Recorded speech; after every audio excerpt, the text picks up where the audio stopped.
এমন ঘরে যাইতে হবে যেই ঘরে নাই বাতি, এমন ঘরে থাকতে হবে যেই ঘরে নাই সাথী। বাড়িওয়ালা নাই রে বাড়ি, নাই রে দুনিয়াতে। আল্লাহ, আরে এমন ঘরে যাইতে হবে যেই ঘরে নাই বাতি, এমন ঘরে থাকতে হবে যেই ঘরে নাই সাথী। এ নাফরমান, কবরে নাফরমান কোন অবস্থায় থাকবে? আল্লাহর হাবিব বলেন, সমুদ্রের মধ্যে যদি কেউ পইরা যায়, সমুদ্রের তুফানে একবার তার মাথার নিচের দিকে নিয়ে যায়, আবার বাঁচার জন্য মাথা উপরের দিকে উঠায়, আবার তুফানে তার মাথা নিচে নিয়ে যায়, আবার বাঁচার জন্য মাথা উপরে উঠায়, আর উপরে বড় আশা নিয়ে ঢালো ঢালো তাকায়, আমাকে উপর থেকে একটু কেউ ধরেনি, ডোবে ওঠে ডোবে ওঠে। ও যে বিপদের মধ্যে আছে, নাফরমান কবরের ভিতরে এইভাবে থাকবে। আর যখন কবরের পাশ থেকে সন্তান যাবে, ডাক দিয়া বলে, আমার প্রিয় ছেলে, জাহান্নামের আগুনে জ্বলতে জ্বলতে আমার কলিজাটা পুইরা কয়লা হইয়া গেছে, আমার জন্য একটু দোয়া করো। তুমি যত চিল্লাবা যত কাঁদবা শুনবেও না, তোমার জন্য দোয়াও করবে। আল্লাহ আল্লাহ। এ দুনিয়াদার পাগল আমার বাবারা, হে মুসলমান আমার বাবারা, পর্দারের মা বোনেরা, আল্লাহ আল্লাহর হাবিব বলেন, হে আমার উম্মতেরা, কবর রাউযাতুম মিন রিয়াজিল জান্নাহ আও হুফরাতুম মিন হুফারিন নার। এই যে কবর দেখো, এই কবর কিন্তু আসল কবর না। কোন আল্লাহর বান্দা বান্দির কবর একটা বেহেশতের বাগান হইয়া যাবে। আল্লাহ আপনি আমার জন্য, আমাদের সবার জন্য কবুল করে নিয়ে। আল্লাহর হাবিব বলেন, ও আমার উম্মতেরা, কোন নাফরমানের কবরের মধ্যে জাহান্নামের আগুন এসে পড়ে যাবে। নাফরমানকে কিয়ামত পর্যন্ত আল্লাহ জাহান্নামের আগুনে জ্বালাবে। আল্লাহ আমাকে আমাদের সবাইকে মাফ কইরা দিয়ে। আল্লাহ রসুল বলেন, হে আমার উম্মতেরা, কোন নাফরমানের কবরের মধ্যে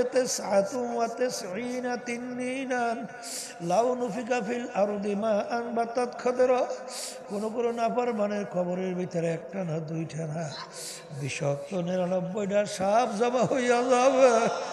ওই সাপ কিয়ামত পর্যন্ত নাফরমানকে পেঁচাইয়া পেঁচাই ঠোকরাইতে থাকবে।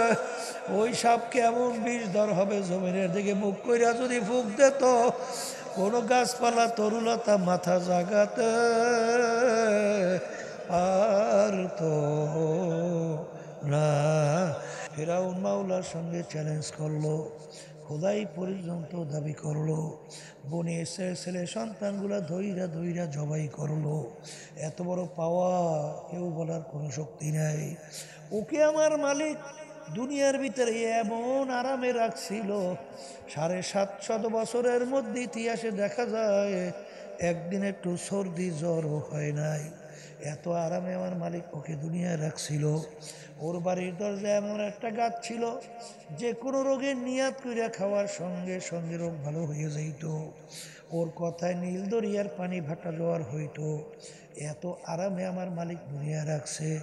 কিন্তু সেই ফেরাউনের যখন হায়াতের বেড়া আসে, আমার মালিক ওকে নীল নদীর ভিতরে ফালাইয়া চুবাইয়া চুবাইয়া তারপরে মারছে।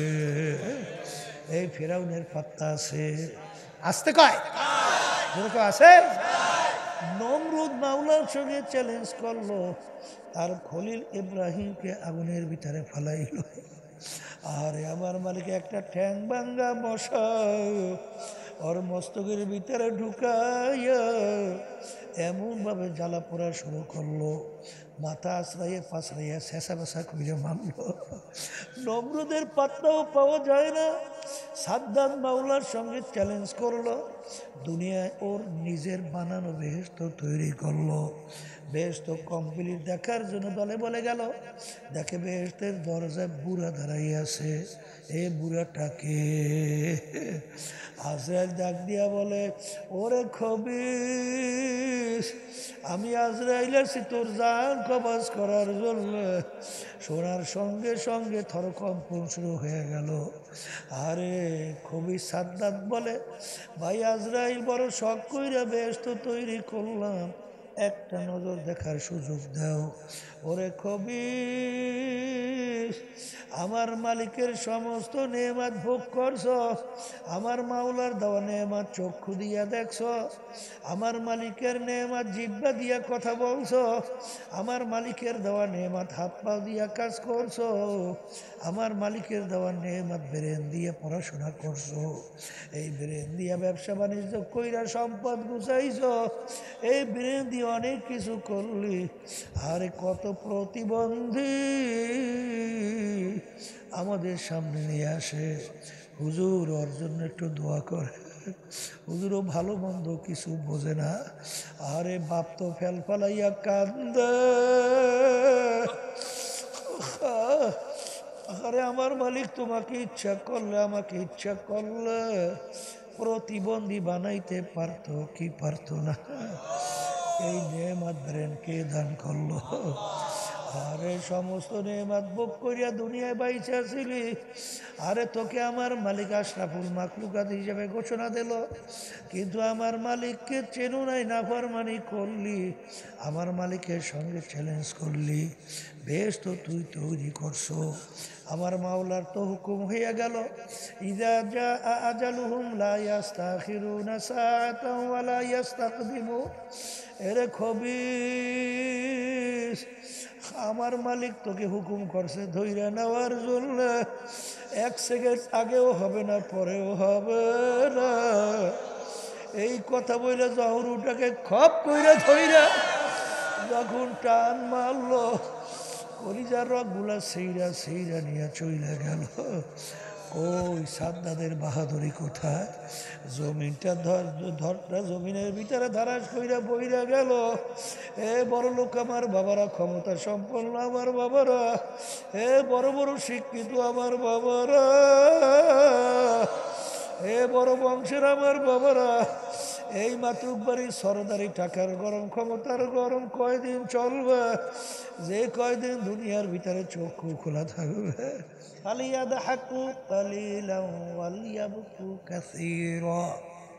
আমার বান্দা বান্দিরা, তোমরা বেশি বেশি পরিমাণে কান্দো, কম কম হাসো।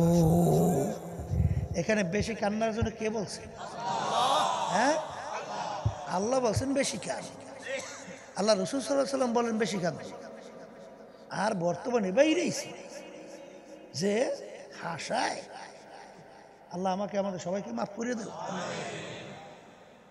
তাহলে যেই কথা বলতে চাইছিলাম, এই যাদের ভিতরে আল্লাহর জিকির নাই, ওদের চোখে পানি দেখে? হ্যাঁ, ওদের চোখ দেয় শুকনো চোখ। আর যাদের ভিতরে আল্লাহর জিকির আছে, এই কলম নামক জমিন নরম হয়ে যায়। আর জমিন নরম হইলি সেই জমিন থেকে পানি বের হয়। আর আমার মালিক বান্দা বান্দির চোখের পানি সহ্য করতে পারে না। চোখের ডগায় পানির আসার আগে আমার মালিক তাকে মাফ কইরা দেয়। তাহলে আল্লাহর জিকির করা লাগবে কি লাগবে না? নামাজ তো পরে ঠিক, সর্বনাশ। জিকির নাই, চোখে পানি নাই, নামাজ পড়ে। কি নামাজ পড়ে? লা সলাতা ইল্লা বিহুজুরিল কলব। যে নামাজবিদের হুজুরি কলব, খুশু খুজু থাকবে না। আল্লাহ রাসূল সাল্লাল্লাহু আলাইহি ওয়াসাল্লাম বলেন সেই নামাজটা হবেই না। ওকে নামাজ পড়ে অনেকে, ওই কথা আসলে ডিউটি পালন করে, ডিউটি পালন বোঝেন নাই?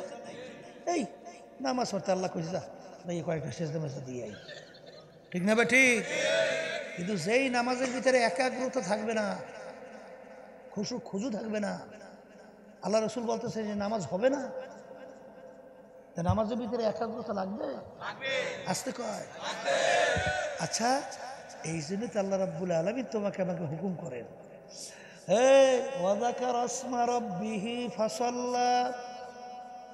আগে তোমরা আমার নামের জিকির করো, এরপরে নামাজ আদায় করো। এখানে কিন্তু আল্লাহ রাব্বুল আলামিন তার নামের জিকির আগে আদায় করতে বলছে, এরপর নামাজ পড়তে বলছে। অনেক হলে জিকির পাইছে কই? কোরআন হাদিস পড়ছে, হ্যাঁ পড়ছেও, কিন্তু ওই যে ফাজাইল তালিম, ফাজাইল আমাল দেখেন না, মসজিদের ভিতরে পড়ে না, আসতে কয়। আল্লামা জাকারিয়া আফসার রহমতুল্লাহি আলাইহি কিতাব লেখছে না ফাজাইল আমাল, সেই কিতাবের ভিতরে জিকিরের বড় চ্যাপ্টার, কোনদিন জিকিরের চ্যাপ্টার পড়ে না। আমি ভুল বলি নেই মনে হয়, দেখেন কপাল কেমনে পড়ছে, কেমনে কপালটা পড়ছে দেখেন, ওরে কপাল পড়ার দল। কি ঘটনাটা কি? শয়তানের সাগরে দুজনে বন্ধু হয়েছে, হ্যাঁ? কারণটা জিকিরের চ্যাপ্টার জাকিরিনদের নামাজের ভিতরে মজা, একাগ্রতা। কারণ একটু আগে আপনি আল্লাহর নাম নিয়ে যখন নামাজে দাঁড়াইবেন, স্মরণ কার হয়? এই দেখেন, আপনারাই বলেন আল্লাহ স্মরণ হয়। আর যদি বিভিন্ন শয়তানি ময়তানি করিয়া এইবারে নামাজে দাঁড়ান, স্মরণ কি হয়? শয়তানি। ভুল কইছি না ঠিক কইছি? ওই শোনেন না একটা কথা, একটা লোক দৈনিক আলহামদুলিল্লাহ এই এশার নামাজ তাকবীরে তাহারিমা থেকে শুরু করে সালাম ফিরান পর্যন্ত একেবারে রেগুলার জামাতে প্রথম কাতার নামাজ পড়ে। একদিন তাকবীরে উলো ছুটে গেছে, বুঝলেন? এখন আল্লাহর মধ্যে এমন কান্দে বলে, ভাই আপনি তো রেগুলারই তাকবীরে তাহারিমা সহকারী নামাজ পড়েন, কিন্তু আজকে তো আপনি ইচ্ছে করে ছাড়েন না, হয়তো বা কোনো কারণে ছুটে গেছে, আপনি যে আফসোস করছেন আপনাকে আল্লাহ সব দিয়ে দেবে। বলে, ভাই আমি সবের আশায় কান্দি না। বলতে, তুমি কান্দো কে? বলে, কান্দি আমি সারাদিন দোকানদারি করি, দোকানদারি করার পরে নামাজের ভিতরে 4 রাকাত যখন দাঁড়াই, তাকবীর তাহারিমা থেকে শুরু করিয়া সালাম ফিরার 4 রাকাতের ভিতরে আমার সারাদিনের দোকানের হিসাব নিকাশ হয়ে যায়। তা আজকে তাকবীর তাহারিমা যখন আমার ছুটে গেছে, আজকে আমার হিসাবটা মিলাইতে পারিনি, আমি এই আফসোসে কান্দি। কি বলছে? নামাজ তো পড়ছে ঠিক, ওই নামাজ হয়? ওই নামাজ হয়? হ্যাঁ। তাইলে হাদিসের মধ্যে আসছে, এরকম 2 রাকাত যদি নামাজ জীবনে পড়তে পারো, তাকবীরে তাহারিমা থেকে শুরু করে সালাম ফিরান পর্যন্ত, মুহূর্তের জন্য তোমার দিলটা এদিক ওদিক হয় নাই, দিলটা আল্লাহমুখী হইয়া আছে। এরকম 2 রাকাত নামাজ তোমার জন্য বেহেশত ওয়াজিব, জাহান্নাম হারাম। এরকম 2 রাকাত নামাজ পড়ার জন্য জাকিরিন ছাড়া কোনোদিন সম্ভব না। কথা ঠিক কিনা? এই জন্য আল্লাহর জিকির বেশি বেশি করার মাধ্যমে আল্লাহর ফজল করমে দেখা যায় দিল নরম হয়, চোখে পানি আসে, নামাজের ভিতরে একাগ্রতা তৈরি হয়। আল্লাহর জিকির বেশি বেশি করার মাধ্যমে বারবার যদি তুমি একটা নাম বেশি মুখে জবানে উল্লেখ করো, দেখো ওই নামটার সঙ্গে তোমার একটা পরিচয় লাভ হয়, এবং এই নামটার ভিতরে তোমার একটা মহাব্বত জমে। জমে কি জমে না? আমার এখন মনে আছে হাফিজ হুজুর রহমতুল্লাহি আলাইহি এই যখন প্রেসিডেন্ট নির্বাচনে দাঁড়িয়েছিল, কোন নির্বাচন? এই মুরব্বীদের মনে আছে না? আচ্ছা, তখন তার মার্কা ছিল বট গাছ। মার্কা কি? কিন্তু বট গাছ যে কোনো নির্বাচনে মার্কা হয় এ আর জীবনে শুনিনি। কারণ শুনছি বট গাছ হইলে হিন্দুরে বলে সেবা দেয়। এখন আমার শূন্য বুঝলে, আমার নিজের কথা বলি, মনটা এত খারাপ লাগছে যে আল্লাহ এখন হিন্দু গুহেই সেবা দাও নে বট গাছ, এই রে কেমনি বট গাছ স্লোগান দেব, আর মার্কা আসিল না, পাইল বট গাছ। কিন্তু যখন নাকি এই নির্বাচন শুরু হয়ে গেছে, এখন তো স্লোগান চলছে বট গাছ, বুঝলেন? এরও কিছুদিন পরে এখন দেখি বট গাছটা এত মজা লাগে, খালি বট গাছই বলতে মনে চায়।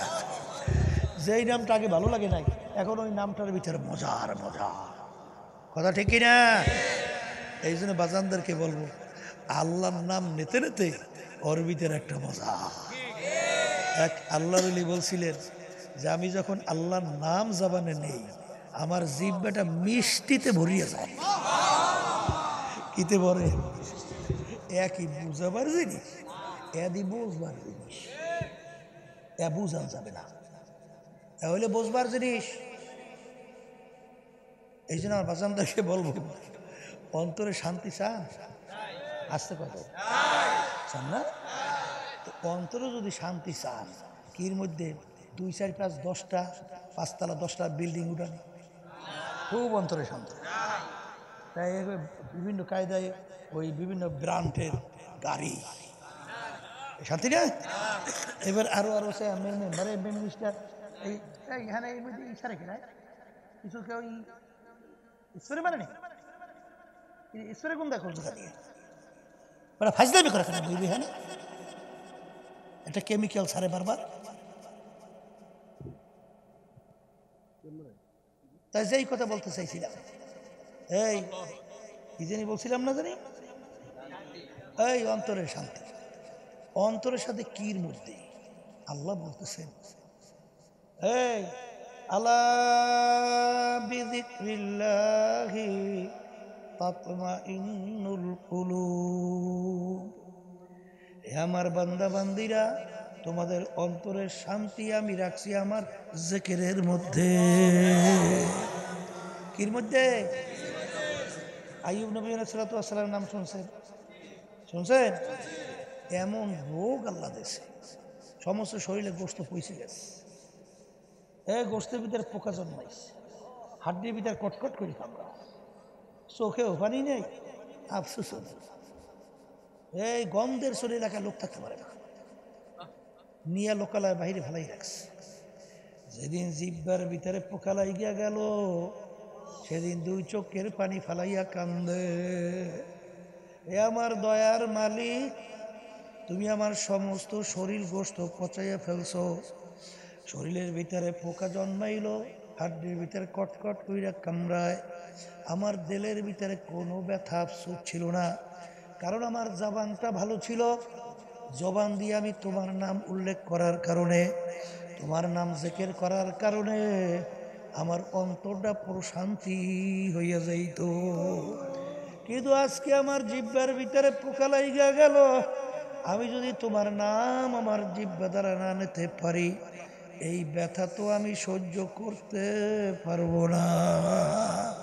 আল্লাহ রাব্বুল আলামিন তার সমস্ত রোগ যেই চোখের পানি ছাইয়া মালিকের কাছে আফসোস করছে, সঙ্গে সঙ্গে সব রোগ ভালো। কথা ঠিক না বেঠিক? তাহলে আল্লাহর জিকিরের মাধ্যমে কি দূর হয়?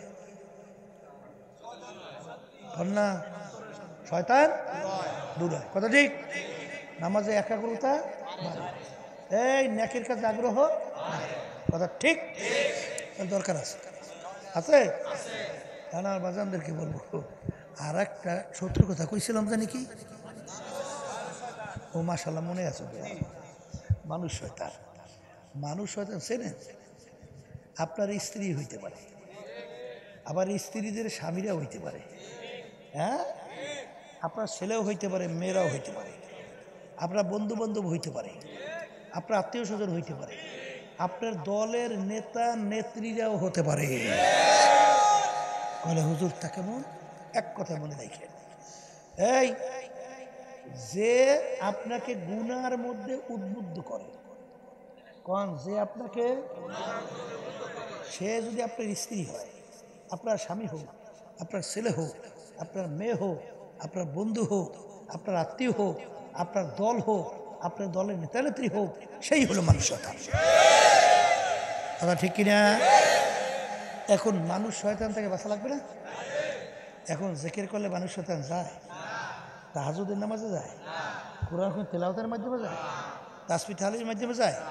আম্মের ঘরের বউ আপনি জিকিরের মাধ্যমে সরাইবেন কেমনে? পারবে? তাই মানুষ শয়তান থেকে বাঁচা লাগবে না?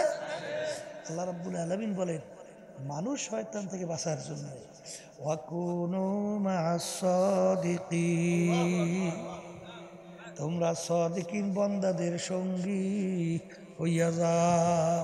সোহবতে সালেহ তোরা সালেহ কুনাদ, সোহবতে তালেহ তোরা তালেহ কুনাদ, জামানা সোহবত বা আউলিয়া বেহতর সদ সালে তাআত বেরিয়াব, গেলে খুশবু ইদার হাম্মাম রোজে দস্তে মাহবুবে বাদাস্তা। বলেন সৎসঙ্গে স্বর্গবাস, মুখ খুলে বলেন অসৎ সঙ্গে সর্বনাশ। আমি মনে ভুল বলি নাই? এই আপনার সন্তান কোনো খারাপ চরিত্রের ছেলেদের সঙ্গে মিশতে দেন? কে দেন না কেন? ওই দেন আপনি কেউ খারাপ কি হয়ে যায়? হ্যাঁ, তাহলে বোঝা গেল সৎসঙ্গে স্বর্গবাস। অনেকে দোয়া আছে, হুজুর নামাজ ভালো লাগে না, হুজুর গুনার কেমন ছাড়তেই পারিনি, হুজুর কেমনি ভালো হবো, চেষ্টা করে রাস্তাই পাই না। রাস্তা পাইবেন কেমনি? রাস্তায় চলে, হ্যাঁ চলেনি, চলে পাইবেন কেমন? আপনাকে আল্লাহ বলতেছেন তুমি সদিকিন বান্দাদের সংস্পর্শে দাও, তাদের সোহবতে থাকো, তা যাবা না, তুমি ভালো হবা, পারবা না, কোনোদিন সম্ভব না। শোনেন, আপনি আর কি, আল্লামা জালালউদ্দিন রুমি রহমতুল্লাহি আলাইহি বিশ্ববিখ্যাত আলেম না? নাম শোনেন নাই? আল্লামা জালালউদ্দিন রুমি নাম শুনছেন? তামাম বিশ্বের ভিতরে উল্লেখযোগ্য আলেম। তিনি বলতেছেন খোদ বা খোদ মাওলানা রুমি না শোন, তা গোলামে শামসুত্তিবরিজি না শোন।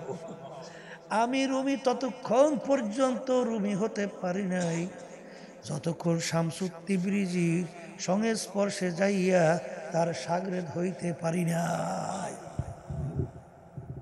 এ আল্লাহর বান্দারা, বাস্তবতা আছে না নাই? বাস্তবতা আছে না নাই? এই মাটির চাকার থেকে গোলাপ ফুলের গ্রাম, জিজ্ঞাসা করে মাটির চাকা, তুই কোনো মিষ্ক আম্বা না, তুই গোলাপ ফুল না, কোন সুগন্ধ এত গেরান তোর থেকে আসে কেন? বরিশ হয়ে যাবে।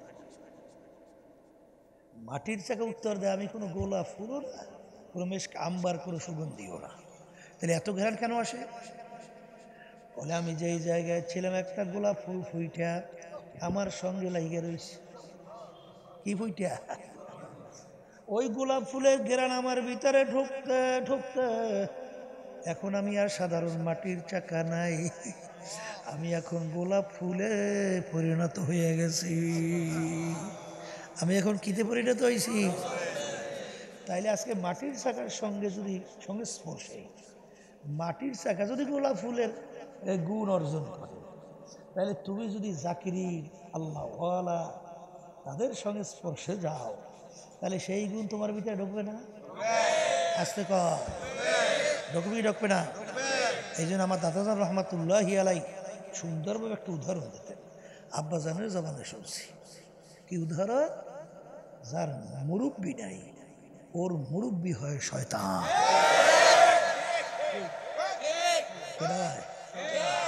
হ্যাঁ, বাস্তবতা আছে না নাই? এই ফাও কথা বুঝছেন না।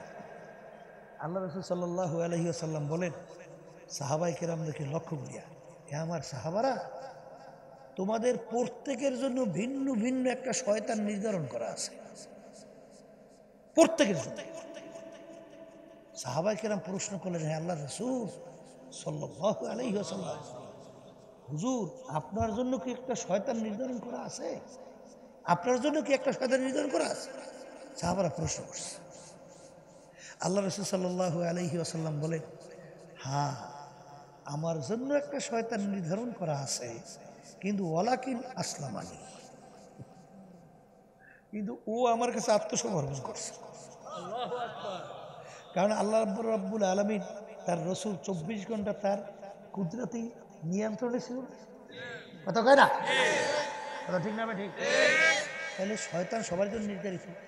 এখন তোমার যদি মুরব্বী না থাকে, এখন মুরব্বী ভূমিকা পালন করবে কে? এটা আসতে কয় দেয়। তাহলে শয়তান থেকে বাঁচবেন কেমনে? সাদিকিন বান্দাদের সঙ্গী হওয়া লাগবে। রাজি আছি? আল্লাহ আমাদের সবাইকে তৌফিক দান। তাহলে সাদিকিন বান্দাদের সঙ্গী যখন হবেন, তখন দেখবেন আল্লাহর রহমতে আপনার নেক কাজ করার আগ্রহ বাড়বে। আমি বাস্তব বলছি না ভুল বলছি? হ্যাঁ, আপনি দেখেন দাদাজান রহমতুল্লাহি আলাইহির ঘটনা শুনছি। এই এক চরমনাইল মুজাহিদ দাদাজানের কাছে বলতেছে, হুজুর আমার ছেলেটা হুজুর এক ছেলে বসে বসে উলুলুলুলুলুলুলুলুলুলুলু এইটা কয়, উলুলুলুলু। আসলে উলু হব কথা বুঝছেন? এইটা উলুলুলুলুলু হিন্দুরা কয় না? আচ্ছা এখন হুজুর আমি তো বিপদেই পড়ছি, আমার ছেলেকে যত জেকে শিখে ও খালি উলুলুই কয়। দাদাজান বলছেন, তোর ঘর করছে কোন জায়গায়? হিন্দু বাড়ির পাশে? বলে হয় হুজুর হিন্দু বাড়ির পাশে। বলে তাড়াতাড়ি ওখান থেকে ঘর সরাও। সরাইয়া যেখান থেকে আজানের শব্দ শোনা যায়, যেখানে কোরআনুল কারীম তেলাওয়াতের শব্দ শোনা যায়, যেখানে মালিকের জিকিরের আওয়াজ শোনা যায়, এই জায়গায় যে ঘর বানাও। ওই আল্লাহর বান্দা কথা শুনলে ঘর ভাঙ্গিয়ে সোফা নিয়ে এমন জায়গায় বানাইছি।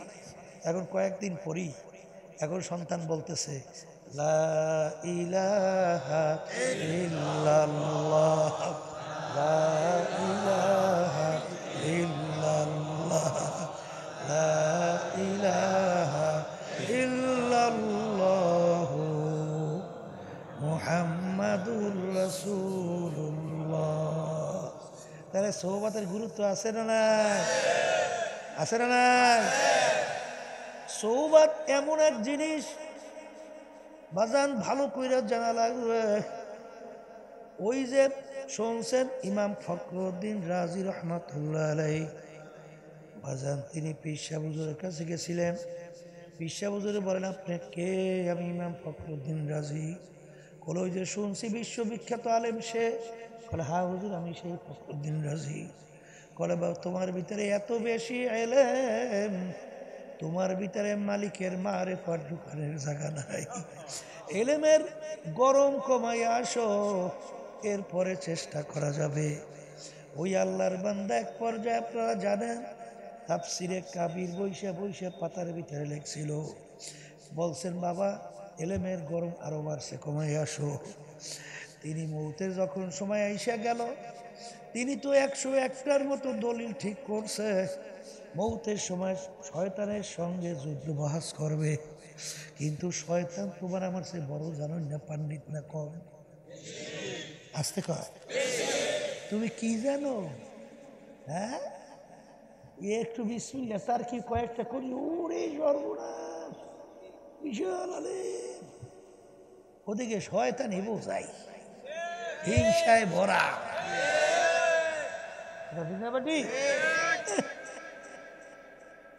আসমানি 104 কিতাব, এই 104 কিতাবের ইলম আল্লাহ রাব্বুল আলামিন ইবলিসের মধ্যে দান করছে। এত বড় জানেন না পণ্ডিত, কি বলছেন? এখন ইমাম ফখরুদ্দিন রাজি রহমাতুল্লাহ আলাইহি তার দলিল খণ্ডন করতে আর কোনো অসুবিধা? এত টাস টাস টাস টাস শেষ। এখন ইবলিসের কথা মাইনিয়ে নেওয়া লাগে। ওদিকে এই শামসুদ্দিন কুবরা রহমতুল্লাহি আলাইহি, এই নাজিমুদ্দিন কুবরা রহমতুল্লাহি আলাইহি, নাজিমুদ্দিন কুবরা রহমতুল্লাহি ওযু করতেছে আর কাশফের মাধ্যমে দেখতেছেন শয়তানের সঙ্গে সোয়াল জব চলছে। যখন দেখছে যে ফেল করছে, তখন পানি উঠাইয়া বলে, এই ইমাম ফখরুদ্দিন রাজি বলো বিনা দলিলে আল্লাহ এই বিষয় বিনা দলিলে আল্লাহ লা ইলাহা ইল্লাল্লাহু মুহাম্মাদুর রাসূলুল্লাহ কালিমা পড়ে দুনিয়া থেকে বিদায় হয়ে চলে গেছে কথা ঠিক কিনা শোনেন সৌভাগ্য কি জিনিস হাদিসের ঘটনা আল্লাহর বান্দা বুড়ো বয়সে মনে পড়ছে হক্কানি আলেমের কাছে যাওয়া লাগবে তওবা করা লাগবে আমার মালিকের হুকুম অনুযায়ী চইলা আল্লাহর রসুলের তরিকা অনুযায়ী চইলা তারপর কবরে যাওয়া লাগবে আল্লাহর বান্দা আলেমের বাড়ির দিকে রওনা করলো পথের মধ্যে হায়াত শেষ হয়ে গেল আল্লাহর বান্দা পথের ভিতরে মারা গেল এখন জাহান্নামের ফেরেশতা আসলো ওর রুহুকে জাহান্নামে নেওয়ার জন্যে বেহেশতের ফেরেশতাও আসছে ওর রুহুকে জাহান্নামে নেওয়ার জন্যে বেহেশতে নেওয়ার জন্যে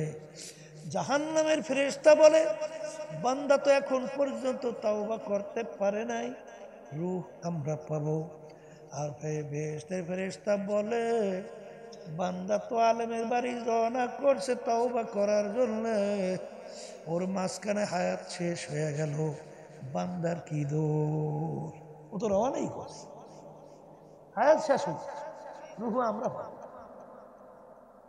কি দুই দলে ঝগড়া বাজে না কথা কাটাকাটি আল্লাহ রাব্বুল আলামিন জমিনকে হুকুম করে হে আমার জমিন তুমি এই ফেরেশতারা জমিন মাপো দেখো যে ব্যক্তি যেখানে মারা গেল সেখান থেকে আলেমের বাড়ি কাছে না তার বাড়ি কাছে যদি আলেমের বাড়ি কাছে হয় রূহ নিয়ে যাইবে বেহেশতের ফেরেশতা আর যদি আলেমের বাড়ি দূরে তার বাড়ি কাছে হয় রূহ নিয়ে যাইবে জাহান্নামের ফেরেশতা ঘটনা ছিল বান্দা যেখানে মারা গেল সেখান থেকে আলেমের বাড়ি ছিল দূরে তার বাড়ি ছিল কাছে কিন্তু আল্লাহ রাব্বুল আলামিন জমিনকে হুকুম করে জমিন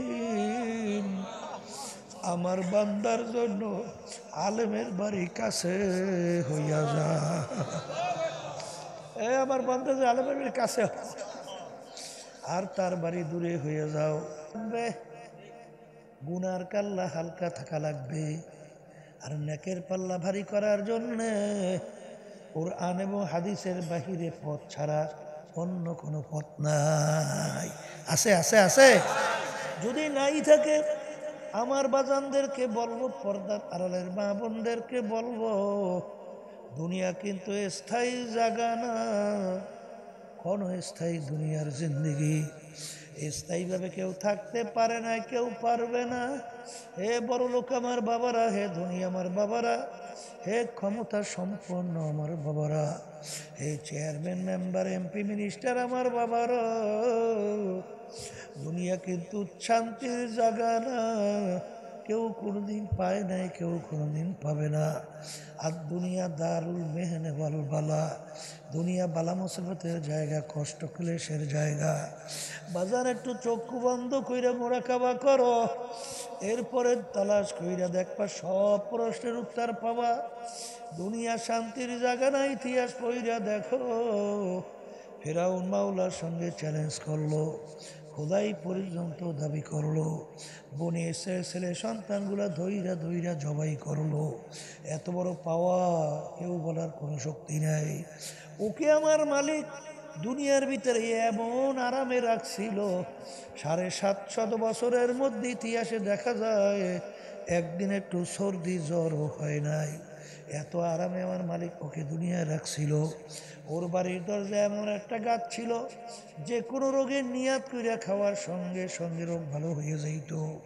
ওর কথায় নীল দরিয়ার পানি ভাটা জোয়ার হইতো এত আরামে আমার মালিক দুনিয়া রাখছে কিন্তু সেই ফেরাউনের যখন হায়াতের বেড়া আসে আমার মালিক ওকে নীল নদীর ভিতরে ফালাইয়া চুবাইয়া চুবাইয়া তারপরে মারছে এই ফেরাউনের পাত্তা আছে আসতে কয় যেরকম আছে নমরুদ মাওলার সঙ্গে চ্যালেঞ্জ করলো আর খলিল ইব্রাহিমকে আগুনের ভিতরে ফালাইল আরে আমার মালিক একটা ঠ্যাং ভাঙ্গা মশা ওর মস্তকের ভিতরে ঢুকাইয়া এমনভাবে জ্বালা পোড়া শুরু করলো, মাথা আশ্রাইয়ে পাশরাইয়া শেষা বেসা করে মারল। নমরুদের পাত্তাও পাওয়া যায় না। সাদ্দাত মাওলার সঙ্গে চ্যালেঞ্জ করলো, দুনিয়ায় ওর নিজের বানানো বেহেশত তৈরি করলো। বেহেশত কমপ্লিট দেখার জন্য দলে বলে গেল, দেখে বেহেশতের দরজায় বুড়া দাঁড়াই আছে। এই বুড়াটাকে আজরাইল ডাক দিয়া বলে, ওরে খবিস, আমি আজরাইল আছি তোর জান কবজ করার জন্য। শোনার সঙ্গে সঙ্গে থরকম্পন শুরু হয়ে গেল। আরে খবিস সাদ্দাত বলে, ভাই আজরাইল বড় শখ কইরা বেহেশত তৈরি করলাম, একটা নজর দেখার সুযোগ দাও। ওরে খবিস, আমার মালিকের সমস্ত নেয়ামত ভোগ করছ, আমার মাওলার দেওয়া নেয়ামত চক্ষু দিয়া দেখছ, আমার মালিকের নেয়ামত জিহ্বা দিয়া কথা বলছ, আমার মালিকের দেওয়া নেয়ামত হাত পা দিয়া কাজ করছ, আমার মালিকের দেওয়া নেয়ামত ব্রেন দিয়ে পড়াশোনা করছো, এই ব্রেন দিয়া ব্যবসা বাণিজ্য কইরা সম্পদ গুছাইছ, এই ব্রেন দিয়ে অনেক কিছু করলি। আরে কত প্রতিবন্ধী আমাদের সামনে নিয়ে আসে, হুজুর ওর জন্য একটু দোয়া করে। হুজুরও ভালো মন্দ কিছু বোঝে না। আরে বাপ তো ফেল ফালাইয়া কান্দে, আরে আমার মালিক তোমাকে ইচ্ছা করলে, আমাকে ইচ্ছা করলে প্রতিবন্ধী বানাইতে পারতো কি পারতো না? এই নেয়ামত ব্রেন কে দান করলো? আরে সমস্ত নেয়ামত ভোগ করিয়া দুনিয়ায় বাইচা ছিলি, আরে তোকে আমার মালিক আশরাফুল মাখলুকাত হিসেবে ঘোষণা দিল, কিন্তু আমার মালিককে চেনো নাই, নাফরমানি করলি, আমার মালিকের সঙ্গে চ্যালেঞ্জ করলি, বেশ তো তুই তৈরি করছো। আমার মাওলার তো হুকুম হইয়া গেল, ইযা জা আজালুহুম লা ইস্তাখিরুনা সাআতান ওয়া লা ইস্তাকদিমুন। এরে খবিস, আমার মালিক তোকে হুকুম করছে ধইরা নেওয়ার জন্য, এক সেকেন্ড আগেও হবে না, পরেও হবে না। এই কথা বলে জহরুটাকে খপ কইরা ধইরা যখন টান মারলো, কলিজার রগগুলা সেইরা সেইরা নিয়ে চইলা গেল। ওই সাদ্দাদের বাহাদুরি কোথায়? জমিনটা ধরটা জমিনের ভিতরে ধারাস কইরা বইরা গেল। এ বড় লোক আমার বাবারা, ক্ষমতা সম্পন্ন আমার বাবারা, এ বড় বড় শিক্ষিত আমার বাবারা, এ বড় বংশের আমার বাবারা, এই মাতুক বাড়ির সরদারি টাকার গরম, ক্ষমতার গরম কয়দিন চলবে? যে কয়দিন দুনিয়ার ভিতরে চক্ষু খোলা থাকবে, যেদিন ঘোষণা হবে তোমার বাড়ির পাশের মসজিদের মাইকে, বাড়িওয়ালা নাই রে বাড়ি, নাই রে দুনিয়াতে। আল্লাহ, আরে এমন ঘরে যাইতে হবে যেই ঘরে নাই বাতি, এমন ঘরে থাকতে হবে যেই ঘরে নাই সাথী। এ নাফরমান, কবরে নাফরমান কোন অবস্থায় থাকবে? আল্লাহর হাবিব বলেন, সমুদ্রের মধ্যে যদি কেউ পইরা যায়, সমুদ্রের তুফানে একবার তার মাথার নিচের দিকে নিয়ে যায়, আবার বাঁচার জন্য মাথা উপরের দিকে উঠায়, আবার তুফানে তার মাথা নিচে নিয়ে যায়, আবার বাঁচার জন্য মাথা উপরে উঠায়। আর উপরে বড় আশা নিয়ে ঢালো ঢালো তাকায়, আমাকে উপর থেকে একটু কেউ ধরেনি, ডোবে ওঠে ডোবে ওঠে। ও যে বিপদের মধ্যে আছে, নাফরমান কবরের ভিতরে এইভাবে থাকবে। আর যখন কবরের পাশ থেকে সন্তান যাবে, ডাক দিয়া বলে, আমার প্রিয় ছেলে, জাহান্নামের আগুনে জ্বলতে জ্বলতে আমার কলিজারা পুইরা কয়লা হইয়া গেছে, আমার জন্য একটু দোয়া করো। তুমি যত চিল্লাবা যত কাঁদবা শুনবেও না, তোমার জন্য দোয়াও করবে। আল্লাহ আল্লাহ। এ দুনিয়াদার পাগল আমার বাবারা, হে মুসলমান আমার বাবারা, পর্দারের মা বোনেরা, আল্লাহ আল্লাহর হাবিব বলেন, হে আমার উম্মতেরা, কবর রাউযাতুম মিন রিয়াজিল জান্নাহ আও হুফরাতুম মিন হুফারিন নার। এই যে কবর দেখো, এই কবর কিন্তু আসল কবর না। কোন আল্লাহর বান্দা বান্দির কবর একটা বেহেশতের বাগান হইয়া যাবে। আল্লাহ আপনি আমার জন্য, আমাদের সবার জন্য কবুল করে নিয়ে। আল্লাহর হাবিব বলেন, ও আমার উম্মতেরা, কোন নাফরমানের কবরের মধ্যে জাহান্নামের আগুন এসে পড়ে যাবে। নাফরমানকে কিয়ামত পর্যন্ত আল্লাহ জাহান্নামের আগুনে জ্বালাবে। আল্লাহ আমাকে আমাদের সবাইকে মাফ কইরা দিয়ে। আল্লাহ রসুল বলেন, হে আমার উম্মতেরা, কোন নাফরমানের কবরের মধ্যে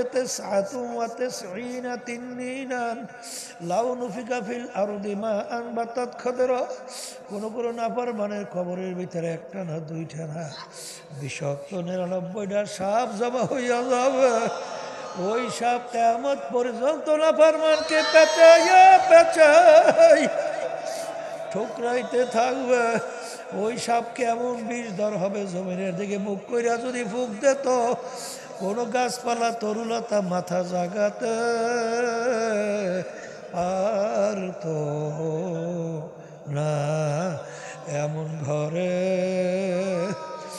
যাইতে হবে যেই ঘরে নাই বাতি, এমন ঘরে থাকতে হবে যেই ঘরে নাই সাথী। এই জন্য আমার বাজানদেরকে বলো, পর্দারে মা বোনদেরকে বলবো, আল্লাহ আল্লাহ। বাজান অনেককে তো টাকা পয়সা আল্লাহ দান করছে, কিন্তু টাকা পয়সা দিনের রাস্তায় খরচ হয় না, আরে বিভিন্ন গুনার কাজে খরচ হয়। আল্লাহ আবার অনেককে কবুল করছেন, তাদের টাকা পয়সা দিনের রাস্তায় খরচ হয়। আজকে এই মাদ্রাসা থেকে 4 জন হাফেজদেরকে পাগড়ি দিলাম।